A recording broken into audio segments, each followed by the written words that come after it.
Ports in Nigeria are one of the blessings that we have because they are huge indicators or additions to the Nigerian economy. They facilitate imports and exports, which in turn is used to calculate the nation's GDP, and that in turn is a huge determinant of whether a nation's economy is successful or not. Right. So we have in Nigeria seven major active ports, and these are seaports. I'm referring mainly to seaports. Right. A couple of days ago, I visited the Onne Port Complex here in River State, and I saw things, the cranes, I saw the ships, containers, and everything. And it kind of made me think about how much of Nigeria is passing through this place and how much money is passing through this place. Whose hands is it coming from and whose hands is it going to? That part was important for me. And so, in my journey of finding out about what goes on in ports, I learned this: while they do create job and opportunities for Nigerians, they add to the Nigerian economy. Money from the Nigerian ports largely go to the NPA, Nigerian Ports Authority, some other government bodies, and I think third or fourth on that list is the private terminal operators. Now, in every single port that we have in Nigeria, mind you, we have them in River State, Lagos, Calabar, Delta.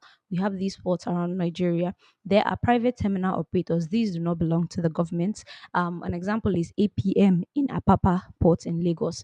Now, these private terminal operators, they basically charge.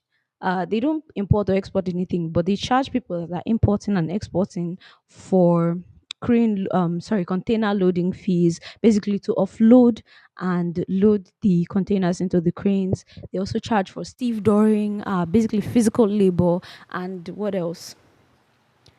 Customs examination fees, and storage and demurrage fees. So these are some of the major ways through which they get their money. What this made me think is, okay, it doesn't seem like a lot, right? So how much exactly are they making from this? And so I thought about went up to look up the numbers. And these people, they don't specify their numbers, but they make hundreds of billions every single year from Nigeria. So I know here's some ballpark figures you can use to sort of guess how much they make. They paid the Nigerian Ports Authority recently 240 something billion naira in royalties, basically just like tax to the Nigerian Ports Authority. And APM is recently there's recent news of APM planning a $600 million sort of like a renovation at Apapa Lagos of their basically their whole structure and everything.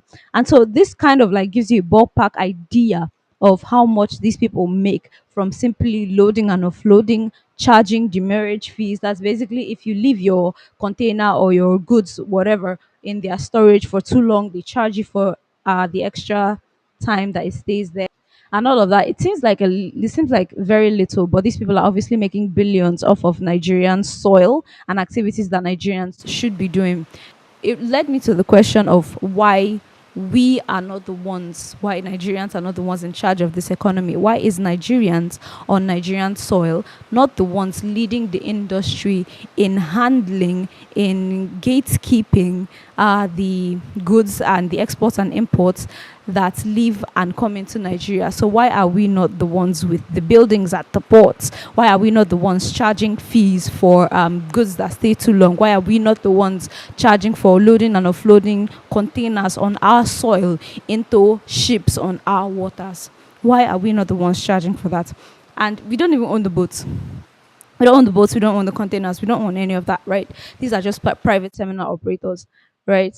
So why are we not the ones doing that? I asked myself that question, and I did some digging, and I found that there are a few private terminal operators that are owned by Nigerians, but the industry is dominated by foreigners. So basically, companies like APM, I think it's Europe and Denmark, right? So it's not Nigerians that own these infrastructures. And mind you, here's another quick tip: the Onne Port Complex I visited here in River State is one of the biggest oil and gas free zones in Nigeria due to the sheer amount of oil and gas it exports outside the country from that one port alone, right? And these exports are being handled by your Shells, Chevrons, any oil. These oil companies that, like I said again, do not belong to Nigeria, right? So the money keeps moving from one hand to another. The major players in this particular industry, but it's not Nigerians. Granted, they do provide jobs, like I mentioned before.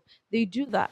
But a huge percentage of this money do not go into Nigerian pockets. And I found that worrisome that we do not lead the market in something that is on our soil. And I kind of asked myself why that is. That's the question I want to pose for this video. Why do we not have control of the system? Is it the systems that are currently set in place?